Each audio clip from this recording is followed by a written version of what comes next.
नमस्कार दोस्तों, स्वागत है आपका हमारे इस YouTube चैनल पर। दोस्तों, क्या आपने कभी खुद से पूछा है, मैं जानता हूँ क्या करना है, लेकिन फिर भी क्यों नहीं कर पाता? सुबह जल्दी उठना चाहते हैं लेकिन अलार्म बंद करके सो जाते हैं। काम पर फोकस करना चाहते हैं, लेकिन सोशल मीडिया खींच लेता है। गुस्सा नहीं करना चाहते लेकिन बात बात पर भड़क जाते हैं। दरअसल समस्या बाहर नहीं, हमारे मन के अंदर है। हमारा मन ही हमारे विचारों, फैसलों और आदतों का मालिक है। लेकिन अगर वही मन हमारे कंट्रोल में ना हो तो समझिए जैसे घोड़ा बगैर लगाम के दौड़ रहा हो। अब सोचिए, अगर आप अपने मन को कंट्रोल करना सीख जाएं तो क्या कुछ बदल सकता है। आपका ध्यान बढ़ेगा, आपकी सोच साफ होगी और आप अपने हर लक्ष्य को पाने में सक्षम बनेंगे। क्या आपने कभी खुद से यह सवाल किया है कि अगर आपका मन आपका गुलाम बन जाए तो आप क्या नहीं कर सकते? क्या आपने कभी महसूस किया है कि आपकी जिंदगी में सबसे बड़ी लड़ाई बाहर की दुनिया से नहीं, आपके अपने मन से है? सुबह उठने का मन नहीं करता, कुछ नया सीखने का मन नहीं करता, बुरी आदतें छोड़ने का मन नहीं करता, गुस्सा आ जाता है, मन भटक जाता है, काम का मन नहीं करता, और फिर दिन के अंत में पछतावा होता है कि आज भी खुद से हार गया। कभी सोचा है कि ऐसा क्यों होता है? इस वीडियो में हम उसी गहराई तक उतरेंगे जहां से यह सारा खेल शुरू होता है, आपके मन से। और बात बस समझने की नहीं है, बात है जागने की, सच को देखने की और अपने मन को साधने की। क्योंकि जिसने अपने मन को साध लिया उसने सारा संसार जीत लिया। गौतम बुद्ध ने कहा था, मन ही सब कुछ है, तुम जो सोचते हो वही बन जाते हो। अब जरा सोचिए, अगर आपका मन ही बार बार सोचता है कि मैं कमजोर हूँ, मुझे नहीं आता, मेरा ध्यान नहीं लगता, तो वो सोच धीरे धीरे आपका सत्य बन जाती है।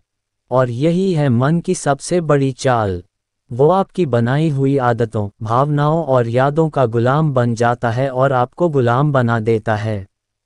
मन एक बंदर की तरह है जो हर पल उछलता है, कभी भविष्य की चिंता में तो कभी अतीत के पछतावे में। आपके साथ भी होता है ना?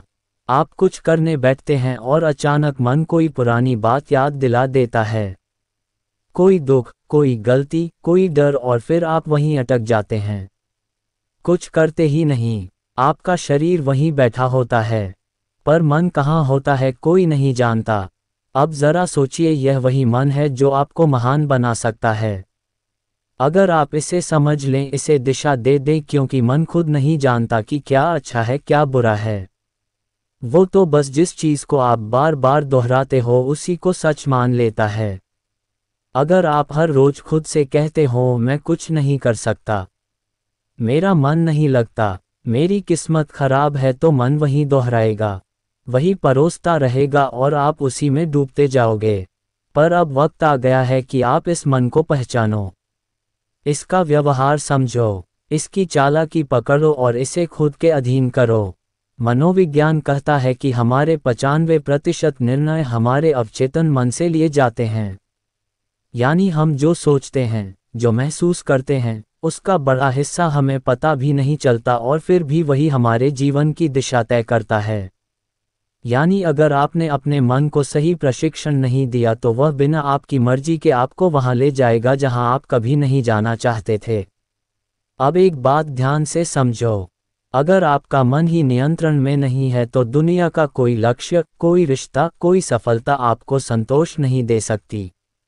क्योंकि उस सब को जीने के लिए सबसे पहले जिस चीज़ की जरूरत है वो है मन की स्थिरता। आधुनिक विज्ञान भी यही कहता है, दिमाग की वायरिंग और फायरिंग, यानी आप जैसे सोचते हो वैसे ही आप बनने लगते हो। हर बार जब आप नकारात्मक सोचते हो, आपका दिमाग उसी सोच की आदत डाल लेता है और यही आपकी आइडेंटिटी बन जाती है। अब जरा रुकिए और सोचिए, क्या आप वाकई अपने मन के मालिक हैं या फिर आपका मन ही आपको चला रहा है? यही है वो सवाल जो इस वीडियो की शुरुआत है। क्योंकि जब तक आप इस सवाल का जवाब खुद नहीं ढूंढोगे तब तक कोई बाहरी ज्ञान, कोई मोटिवेशन, कोई तरीका काम नहीं करेगा। इस वीडियो में हम आपके सामने वो रहस्य खोलने वाले हैं जिसके बाद आप जानोगे कि मन को जीतना क्या होता है और कैसे हर आम इंसान अपने मन की शक्ति को जागृत कर सकता है। और याद रखिए, मन को जीतना कोई एक दिन का काम नहीं है। यह एक अभ्यास है, एक यात्रा है, एक युद्ध है जो हर दिन लड़ा जाता है। लेकिन अगर आप इस युद्ध को समझ लें तो जीत पक्की है। अब हम उस बिंदु पर पहुंच चुके हैं जहां से असली सफ़र शुरू होगा। इस सफ़र में हम जानेंगे मन को कंट्रोल करने की 5 सबसे शक्तिशाली विधियां जो न केवल आपके विचारों को बदलेंगी बल्कि आपके जीवन की दिशा ही मोड़ सकती है।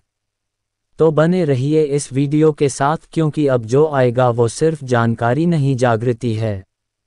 पहली विधि, सकारात्मक आत्मवार्ता, पॉजिटिव सेल्फ टॉक।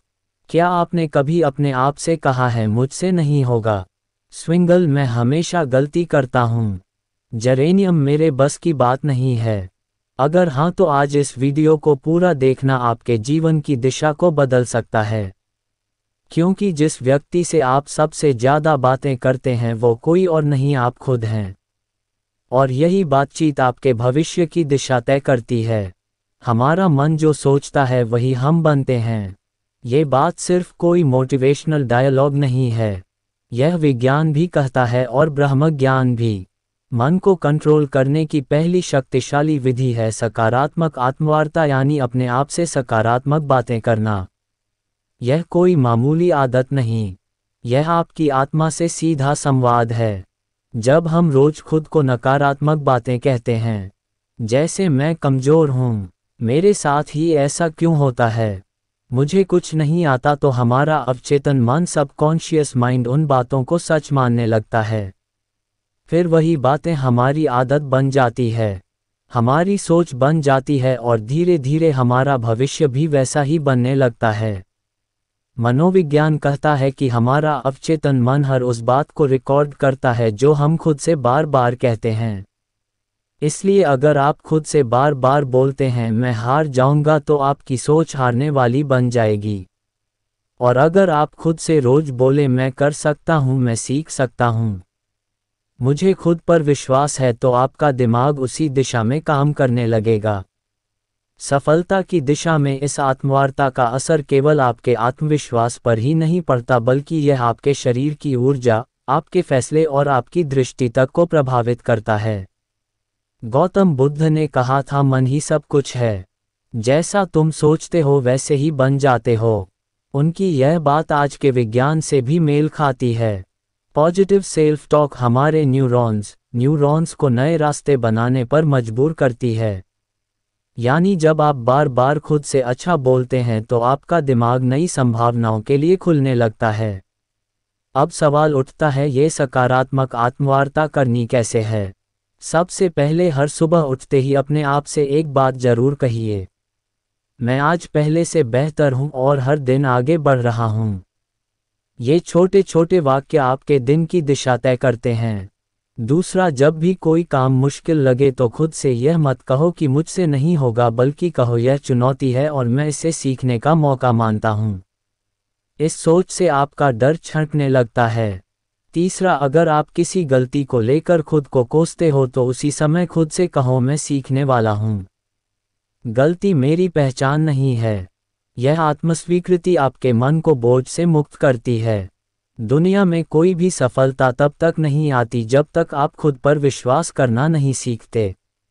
और यह विश्वास तब पैदा होता है जब आप खुद से बात करना शुरू करते हैं, सकारात्मक ढंग से। अब यहाँ एक बात और समझना बेहद जरूरी है।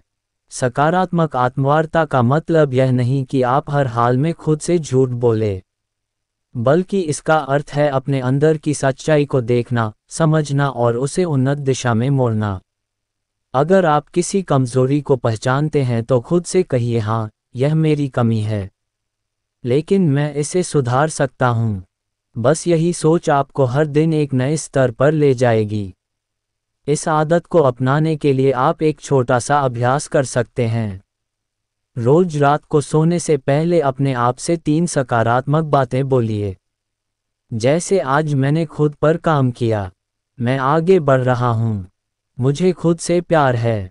यह बातें छोटी लगती हैं, लेकिन यही छोटी बातें आपके अंदर की जंग को जीतने में मदद करती हैं। बुद्ध कहते हैं खुशी हमारे अपने विचारों पर निर्भर करती है। तो अगर आपके विचार आपके खुद के बारे में नकारात्मक होंगे तो आपके जीवन का हर कोना दुखी लगेगा। लेकिन अगर आप अपने अंदर सकारात्मक ऊर्जा भरते हो तो मुश्किलें भी साधारण लगने लगती हैं। अब ध्यान दीजिए, ये तो सिर्फ पहली विधि थी, मन को नियंत्रित करने की शुरुआत। इस यात्रा में आगे और भी गहराई है और अब हम प्रवेश करेंगे दूसरी विधि में, जो आपके मन को स्थिरता और गहराई प्रदान करेगी ताकि आप न केवल स्वयं सकारात्मक बल्कि महसूस करें आत्मिक शक्ति। दूसरी विधि लक्ष्य निर्धारण, गोल सेटिंग। क्या आपने कभी सोचा है कि मन भटकता क्यों है? क्यों हम अक्सर एक काम शुरू तो करते हैं लेकिन बीच में ही छोड़ देते हैं? क्यों हमारा मन कभी अतीत की यादों में उलझा रहता है तो कभी भविष्य की चिंता में खोया रहता है? इसके पीछे एक गहरी वजह है अस्पष्टता।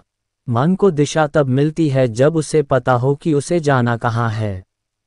और जब ये दिशा नहीं होती तो मन बिल्कुल उस घोड़े की तरह होता है जो खुली जमीन में बेतहाशा दौड़ रहा हो बिना किसी मंजिल के। इसलिए मन को नियंत्रित करने की दूसरी शक्तिशाली विधि है लक्ष्य निर्धारण। जी हाँ, स्पष्ट, यथार्थवादी और प्रेरणादायक लक्ष्य। जिस इंसान ने अपने जीवन का उद्देश्य तय कर लिया, उसका मन खुद ब खुद अनुशासित हो जाता है। गौतम बुद्ध ने एक बार कहा था, यदि कोई व्यक्ति एक बाण को निशाने पर चलाता है तो पहले वह जानता है कि निशाना कहाँ है। उसी प्रकार जीवन को सही दिशा में ले जाने के लिए मनुष्य को पहले अपने लक्ष्य को जानना चाहिए। ये बात सिर्फ बौद्ध दर्शन में नहीं बल्कि आधुनिक मनोविज्ञान में भी साफ साफ कही जाती है। मनोवैज्ञानिक कहते हैं कि जब आप स्पष्ट लक्ष्य बनाते हैं तो आपका मस्तिष्क एक केंद्र बिंदु ढूंढ लेता है। ये केंद्र बिंदु दिमाग को एक ही दिशा में सोचने, योजना बनाने और मेहनत करने के लिए प्रेरित करता है। जिस तरह से जीपीएस लोकेशन डाले बिना रास्ता नहीं दिखाता, उसी तरह लक्ष्य के बिना आपका मन आपको कहीं नहीं ले जाएगा, या फिर किसी ऐसी जगह पहुंचा देगा जहां आप कभी जाना ही नहीं चाहते थे। यहां पर एक महत्वपूर्ण तथ्य आता है। रेटिकुलर एक्टिवेटिंग सिस्टम आरएस, ये हमारे मस्तिष्क का एक खास सिस्टम होता है जो हमें सिर्फ उन्हीं चीज़ों पर ध्यान देने देता है जो हमारे लक्ष्य से जुड़ी होती हैं। उदाहरण के लिए, अगर आप सोचते हैं कि मुझे एक लेखक बनना है तो अचानक आपको किताबें, लेखन से जुड़ी जानकारी और अवसर खुद ही दिखने लगते हैं। यह कोई जादू नहीं है, यह आपका लक्ष्य और दिमाग का आपसी तालमेल है। अब सवाल यह है, लक्ष्य कैसा होना चाहिए? कई बार लोग बहुत बड़े बड़े लक्ष्य बना लेते हैं, लेकिन वो इतने धुंधले और अनियोजित होते हैं कि दिमाग उन्हें समझ ही नहीं पाता। इसलिए पहला कदम है अपने लक्ष्य को स्पष्ट और यथार्थवादी बनाना। उदाहरण के लिए, अगर आप कहते हैं मुझे सफल बनना है तो ये बहुत ही धुंधला लक्ष्य है। लेकिन अगर आप कहते हैं मुझे अगले 6 महीनों में एक किताब लिखनी है या मुझे 1 साल में एक छोटा बिजनेस शुरू करना है, तो आपका दिमाग उस लक्ष्य को पकड़ पाता है। यहाँ एक और बात समझना जरूरी है, लक्ष्य केवल मस्तिष्क को दिशा ही नहीं देता बल्कि भावनात्मक ऊर्जा भी प्रदान करता है। जब हम एक लक्ष्य बनाते हैं और उसे पाने की कल्पना करते हैं तो हमारे दिमाग में डोपामिन नामक रसायन रिलीज होता है। ये रसायन हमें खुशी, प्रेरणा और एक सकारात्मक ऊर्जा देता है। यानी लक्ष्य केवल मन को रोकता नहीं बल्कि उसे चलने की सही प्रेरणा भी देता है। अब एक और सवाल उठता है, क्या एक लक्ष्य ही काफ़ी है? तो इसका उत्तर है नहीं। लक्ष्य का विभाजन होना चाहिए। दीर्घकालिक, लॉन्ग टर्म, मध्यकालिक, मिड टर्म और लघुकालिक, शॉर्ट टर्म। क्योंकि जब हम एक बहुत दूर का लक्ष्य बनाते हैं और उसके बीच कोई पड़ाव नहीं रखते तो हमारा मन थक जाता है और कहता है अभी तो बहुत दूर है, फिर कभी शुरू करेंगे। इसलिए छोटे छोटे पड़ाव होना जरूरी है ताकि मन को हर पड़ाव पर एक संतुष्टि और प्रगति की भावना मिलती रहे। आप जब एक लक्ष्य तय करते हैं और उस पर काम करना शुरू करते हैं तो आपका मन विकर्षणों को खुद ही ठुकराने लगता है। जैसे ही आपका ध्यान भटकता है, दिमाग आपको याद दिलाता है, हमारा लक्ष्य अभी अधूरा है, और यहीं से शुरू होता है मन पर नियंत्रण।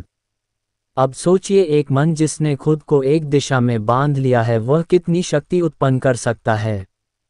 आपने देखा होगा, जब आप किसी जरूरी काम में पूरे मन से लगे होते हैं तो आपको भूख, प्यास, थकावट कुछ भी महसूस नहीं होता। क्यों? क्योंकि लक्ष्य ने आपके मन को पूर्ण रूप से फोकस कर दिया है। यही शक्ति अगर हर दिन की आदत बन जाए तो आपका जीवन वह रूप ले सकता है जिसकी कल्पना आपने कभी सिर्फ सपनों में की थी। आज के समय में सबसे बड़ी बीमारी क्या है? Overthinking, anxiety, distraction. और इन सब का इलाज है लक्ष्य। लक्ष्य तय कर लीजिए और फिर देखिए आपका मन कैसे स्वतः अनुशासित होने लगता है। वो हर चीज़ जो आपका समय बर्बाद कर रही है वह बेकार लगने लगेगी। मन बार बार आपको खींच कर आपके लक्ष्य की तरफ ले जाएगा। यह कोई चमत्कार नहीं, यह मन की दिशा बदलने की तकनीक है। अब जरा यह विचार कीजिए, अगर एक छोटा सा चुंबक लोहे की सुई को खींच सकता है तो एक स्पष्ट और सशक्त लक्ष्य आपके मन को कितना खींच सकता है। मन जो अभी तक इधर उधर भागता फिर रहा था, वह धीरे धीरे उस चुंबक यानी लक्ष्य की ओर आकर्षित होने लगेगा। गौतम बुद्ध ने कहा था, मन अत्यंत चंचल है, लेकिन यदि उसे साध लिया जाए तो वह आपके सबसे बड़े शत्रु को भी मित्र बना सकता है। इस साधना का पहला चरण था आत्मवार्ता और दूसरा लक्ष्य निर्धारण। ये दोनों विधियां मिलकर आपके मन को भीतर से पुनः प्रशिक्षित करती हैं। यह उसे एक नए रास्ते पर चलाना सिखाती हैं, जहां दिशा है, उत्साह है और स्पष्टता है। तो अगर आप चाहते हैं कि आपका मन आपकी बात माने तो सबसे पहले आप उसे बताइए कि कहाँ जाना है। फिर देखिए कैसे वह रास्ता खुद बनाने लगता है और यहीं से शुरू होती है वास्तविक आत्मशक्ति की यात्रा। दोस्तों, क्या आप जानते हैं कि हमारा मन सबसे अधिक बेचैन तब होता है जब हमारे पास समय की कोई योजना नहीं होती। जब हम हर काम को टालते जाते हैं, जब दिन रात सिर्फ भाग दौड़ बनकर रह जाते हैं, लेकिन फिर भी मन शांति को नहीं छू पाता, तब असल में दिक्कत समय की नहीं होती बल्कि उस समय के प्रबंधन की होती है। और यहीं से शुरू होती है मन को काबू में रखने की तीसरी शक्तिशाली विधि, समय प्रबंधन। आज हम जिस दुनिया में जी रहे हैं वहाँ व्यस्त रहना एक ट्रेंड बन गया है, लेकिन व्यस्त होना और व्यस्तता का प्रबंधन कर पाना ये दोनों एक जैसी चीजें नहीं है। अगर आप दिन भर बहुत कुछ करते रहते हैं लेकिन अंत में थक कर गिर पड़ते हैं और खुद से ही नाराज रहते हैं तो यकीन मानिए आप समय को नहीं चला रहे हैं, समय आपको चला रहा है। और जब समय हमें चलाने लगे तो मन खुद ब खुद बेचैन, चिंतित और थका हुआ महसूस करता है।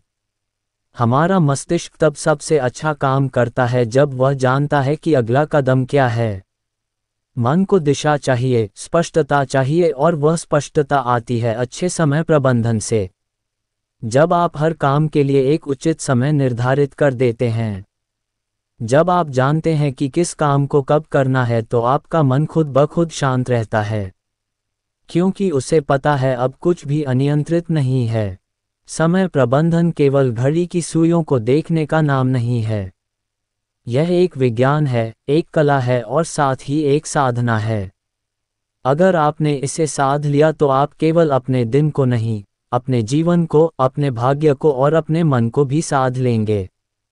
आधुनिक मनोविज्ञान कहता है कि जब हम अपने दिन की योजना बनाते हैं और उसे फॉलो करते हैं तो हमारा ब्रेन डोपामिन नामक एक रसायन छोड़ता है जो हमें संतुष्टि और ऊर्जा का एहसास कराता है। ये वही रसायन है जो तब निकलता है जब हम कोई उपलब्धि प्राप्त करते हैं। यानी यदि आप हर सुबह अपनी दिनचर्या तय कर लेते हैं और दिन के अंत में उस पर टिके रहते हैं तो आपका मस्तिष्क आपको एक सफल व्यक्ति की अनुभूति देता है, जिससे आत्मविश्वास बढ़ता है, चिंता घटती है और मन शांत होता है। अब बात करें ब्रह्म ज्ञान की तो हमारे प्राचीन ग्रंथों में भी समय को सबसे बड़ा गुरु माना गया है। वेदों में कहा गया है, कालो ही परम बलम, अर्थात समय ही सबसे बड़ी शक्ति है। जो इस शक्ति के साथ चलना सीख लेता है उसके लिए कोई भी लक्ष्य असंभव नहीं रह जाता। गौतम बुद्ध भी समय के महत्व को भलीभांति समझते थे। उन्होंने एक जगह कहा था, जो व्यक्ति एक क्षण को भी व्यर्थ नहीं जाने देता वह जीवन को पूर्णता के साथ जीता है। बुद्ध के अनुसार जीवन की सच्ची शांति तभी संभव है जब हम हर क्षण में जागरूक रहें, हर पल का उपयोग करें। उन्होंने एक और अद्भुत बात कही थी, भविष्य की चिंता मत करो, भूतकाल के पछतावे में मत रहो, वर्तमान क्षण में जियो क्योंकि यहीं पर जीवन है। समय प्रबंधन हमें वर्तमान में केंद्रित रहने की कला सिखाता है। जब हम अपने कार्यों को समयबद्ध करते हैं तो हम अपने मन को अनावश्यक विचारों और चिंता से बचाते हैं। इससे मन ना तो अतीत की गलियों में भटकता है, ना भविष्य की अनिश्चितता में उलझता है। वह ठहरता है, जागता है और नियंत्रण में आता है। आधुनिक समय में अगर कोई व्यक्ति कहता है मेरे पास समय नहीं है, तो असल में वह कह रहा है मेरे पास प्राथमिकता तय करने की कला नहीं है, क्योंकि सच यह है कि हम सबके पास एक ही दिन के 24 घंटे हैं। अंतर केवल इस बात में है कि कोई उन्हें कैसे उपयोग करता है। कोई उस समय से अपने सपनों का महल बना लेता है तो कोई उसी समय को टालमटोल और आलस्य में गंवा देता है। एक और मनोवैज्ञानिक शोध ये बताता है कि जब कोई व्यक्ति अपने कामों को प्रॉपर टाइम फ्रेम में बांट देता है तो उसकी निर्णय लेने की शक्ति और आत्मनियंत्रण सेल्फ कंट्रोल में 35% तक की वृद्धि देखी जाती है। यानी समय की सही योजना न केवल काम में सहायता करती है बल्कि मनोबल और मानसिक स्थिरता को भी बढ़ाती है। अब सोचिए, अगर हर सुबह उठकर आप केवल इतना जान लें कि आज का दिन आपके हाथ में है और आपको इसे इस प्रकार जीना है कि शाम तक आपका मन थक कर नहीं बल्कि तृप्त होकर सोए, तो कितना बदल जाएगा आपका जीवन। आप स्वयं अनुभव करेंगे कि मन अब उतना बेकाबू नहीं है। विचारों का शोर कम हो रहा है और एक गहरी स्पष्टता जन्म ले रही है। समय का सही प्रबंधन एक तरह से अपने आप से किया गया सबसे सुंदर वादा है कि मैं अपने जीवन को अनमोल मानता हूं और इसे यूं ही व्यर्थ नहीं जाने दूंगा। और जब यह भाव मन में दृढ़ हो जाता है तब मन भी उसी अनुरूप काम करता है, वह आपके नियंत्रण में आने लगता है। तो यदि आप अपने मन को नियंत्रित करना चाहते हैं, शांत और स्थिर बनाना चाहते हैं, तो अपनी दिनचर्या को पुनः रचिए। हर घंटे का हिसाब रखिए और सबसे जरूरी हर पल को पूरी जागरूकता और गहराई से जीने की आदत डालिए। जब मन देखेगा कि आप समय का सम्मान कर रहे हैं तो वह भी आपको सम्मान देगा। दोस्तों, क्या आप जानते हैं हम सब के भीतर एक ऐसी शक्ति है जो अगर जाग जाए तो ना कोई डर टिक सकता है, ना कोई चिंता, ना कोई भ्रम। लेकिन अफसोस की बात यह है कि आज की भागदौड़ भरी जिंदगी में हम उस शक्ति से बिल्कुल कट चुके हैं। मन एक भटकती हुई हवा बन गया है, कभी अतीत के पछतावे में उलझा हुआ तो कभी भविष्य की चिंता में डूबा हुआ। और यही सबसे बड़ा कारण है मानसिक अशांति का, नींद ना आने का, अकेलेपन का और आत्मविश्वास की कमी का। आज हम बात करने जा रहे हैं ध्यान की, यानी मेडिटेशन की। ये सिर्फ कोई साधना नहीं, यह कोई ट्रेंड नहीं, यह कोई वेस्टर्न तकनीक नहीं, बल्कि यह हमारी ही आत्मा का द्वार है, जिससे होकर हम अपने भीतर के सच्चे स्वरूप तक पहुंच सकते हैं। हर दिन कुछ ही मिनट का ध्यान आपके पूरे जीवन की दिशा बदल सकता है और यह कोई अतिशयोक्ति नहीं है। यह विज्ञान भी मान चुका है और ब्रह्म ज्ञान भी बार बार इसी बात की पुष्टि करता है। जब आप ध्यान करते हैं तो सबसे पहले जो होता है वो ये कि आपका मन स्थिर होता है। वह मन जो अभी तक बंदर की तरह इधर उधर कूद रहा था, वह शांत हो जाता है। और जब मन शांत होता है तभी तो आप अपने विचारों को स्पष्ट देख सकते हैं। ये क्लैरिटी ऑफ थॉट्स ही आपकी हर समस्या का हल है, क्योंकि समस्या से ज़्यादा परेशान करने वाला तो भ्रम होता है और भ्रम तब टूटता है जब विचारों में स्पष्टता आती है। आज मनोवैज्ञानिक भी कहते हैं कि जब कोई व्यक्ति रोज 10 से 15 मिनट ध्यान करता है तो उसका एमिगडाला, जो हमारे मस्तिष्क का वह हिस्सा है जो डर और चिंता को नियंत्रित करता है, वो छोटा होने लगता है और इससे व्यक्ति का इमोशनल रिस्पांस सुधरने लगता है। मतलब यह है कि जो बात पहले आपको बहुत जल्दी गुस्सा दिला देती थी, वही बात अब शायद आपको हंसी में टालने की शक्ति दे दे। जो पहले आपकी नींद छीन लेती थी, वही अब आपको गहरी नींद में डुबा दे। ध्यान कोई दिखावा नहीं है, यह एक आंतरिक प्रक्रिया है और ये तभी फल देती है जब आप इसे श्रद्धा और नियमितता से करते हैं। जैसे शरीर के लिए व्यायाम जरूरी है, वैसे ही मन के लिए ध्यान एक आवश्यकता है। यह कोई विकल्प नहीं बल्कि मानसिक स्वच्छता का मूल आधार है। अब जरा एक पल रुकिए और अपने भीतर झांकिए। बिना किसी आवाज के, बिना किसी शब्द के, बस खुद के साथ कुछ पल बिताने की कोशिश कीजिए।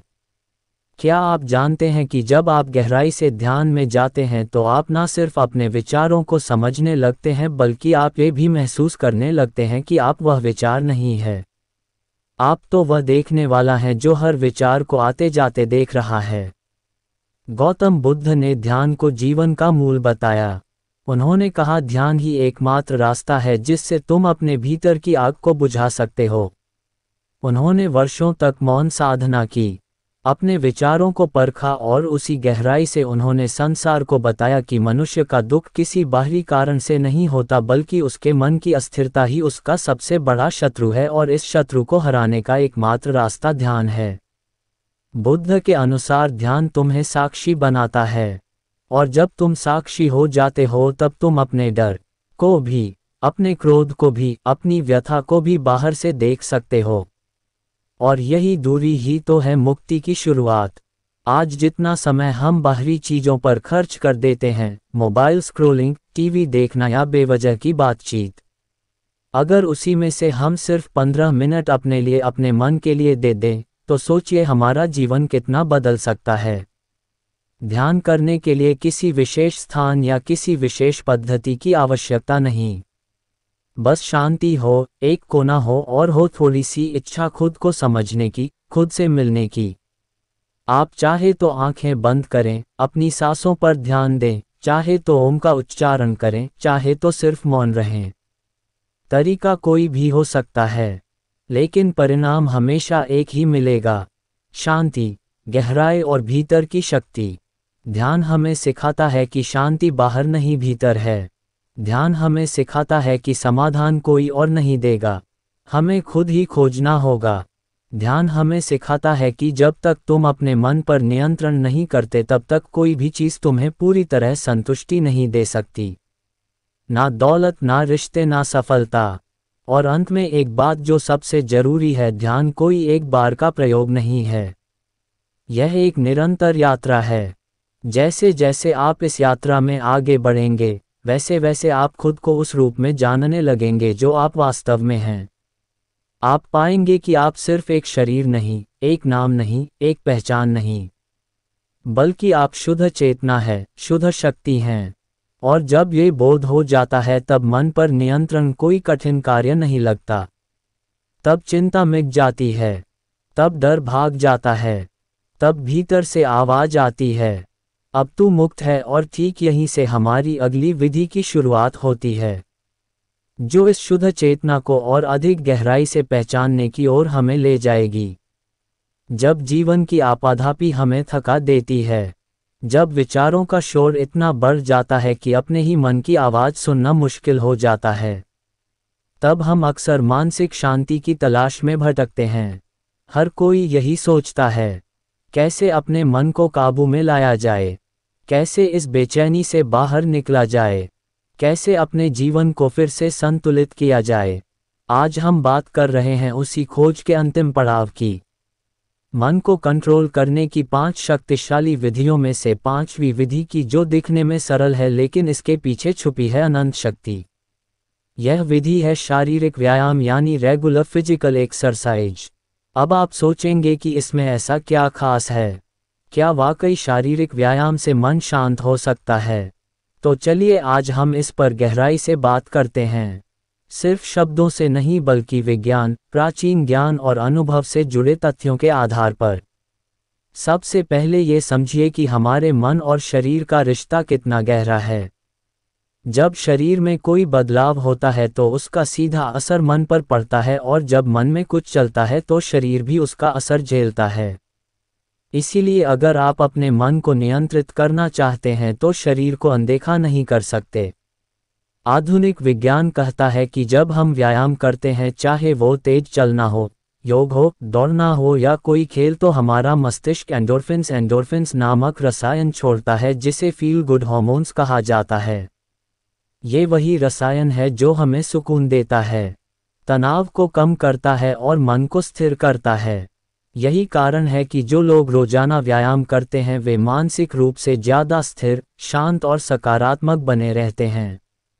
अब अगर हम प्राचीन ब्रह्म ज्ञान की ओर देखें तो वेदों और उपनिषदों में भी कहा गया है, शरीर माध्यम खलु धर्म साधनम, अर्थात ये शरीर ही धर्म पालन का पहला साधन है। जब शरीर स्वस्थ होगा तभी मन भी अनुशासित होगा और जीवन का लक्ष्य प्राप्त कर पाना संभव होगा। गौतम बुद्ध के जीवन में भी इसका विशेष महत्व देखने को मिलता है। बुद्ध ने अपने शिष्यों को केवल ध्यान और उपदेश ही नहीं दिए बल्कि उन्हें नियमित रूप से चलने, शरीर को सक्रिय रखने और अपने शरीर के साथ अपने मन का भी ध्यान रखने की शिक्षा दी। जीवन में मध्य मार्ग अपनाओ, ये बुद्ध का सबसे बड़ा संदेश था। ना तो शरीर को इतना थकाओ कि वह टूट जाए और ना ही उसे इतना आराम दो कि वह जड़ हो जाए। संतुलन ही असली साधना है। ध्यान दीजिए, जब आप थके हुए होते हैं, तनाव में होते हैं या क्रोध में होते हैं तो आपका शरीर कैसा हो जाता है। आपकी सांसें तेज चलने लगती हैं, मांसपेशियां कस जाती हैं, नींद उड़ जाती है और पेट में गड़बड़ी होने लगती है। ये सब शरीर के अंदर का संकेत है कि मन ठीक नहीं चल रहा। लेकिन जैसे ही आप व्यायाम करते हैं, श्वास गहरी होती है, शरीर में ऊर्जा दौड़ती है, नींद सुधरती है और मन हल्का लगने लगता है। इसका एक और गहरा पक्ष है जो बहुत कम लोग समझते हैं। जब आप व्यायाम करते हैं तो आप अपने शरीर से जुड़ते हैं। उस क्षण आप वर्तमान में होते हैं, अभी और यहीं। यही है being in the present moment, जो कि ध्यान का सबसे मूल सिद्धांत है। और जब आप इस तरह से हर दिन अपने शरीर के साथ उपस्थित रहते हैं तो धीरे धीरे आपका मन भी आपके नियंत्रण में आना शुरू करता है। व्यायाम का मतलब सिर्फ जिम जाना या भारी वजन उठाना नहीं है। ये तो आपकी दिनचर्या का एक हिस्सा बन सकता है, जैसे सुबह की सैर, सूर्य नमस्कार, प्राचीन योगासनों का अभ्यास या यहाँ तक कि खेतों में काम करना भी एक तरह का व्यायाम है। सवाल यह नहीं है कि आप क्या करते हैं, सवाल यह है कि आप कितनी नियमितता से करते हैं और कितनी श्रद्धा से करते हैं। और एक बात हमेशा याद रखें, जब आप अपने शरीर को रोज सुधारते हैं तो आप अनजाने में अपने मन को भी एक नई मन को नियंत्रित करना कोई एक दिन का काम नहीं है। यह एक यात्रा है आत्मज्ञान की, अनुशासन की और अपने भीतर की शक्ति को पहचानने की। जब आप अपने मन को समझना शुरू करते हैं, उसे दिशा देना सीखते हैं, तो आप खुद महसूस करेंगे कि जीवन में कितनी शांति, स्पष्टता और ऊर्जा आ गई है। आज से ही छोटी शुरुआत करें। ध्यान करें, अपनी सांसों पर ध्यान दें, अपने विचारों को देखें और हर दिन खुद से जुड़ने का प्रयास करें। 1 दिन, 2 दिन, 1 हफ्ता और धीरे धीरे आप अपने भीतर के उस मौन को महसूस करेंगे जो अब तक बाहर की दुनिया के शोर में खो गया था। और याद रखिए, मन पर विजय ही जीवन की सबसे बड़ी जीत होती है। दोस्तों, ये कहानी आपको कैसी लगी? कमेंट्स बॉक्स में लिखकर जरूर बताइएगा और अगर चैनल में नए आए हैं तो चैनल को सब्सक्राइब करना ना भूलिएगा। धन्यवाद दोस्तों।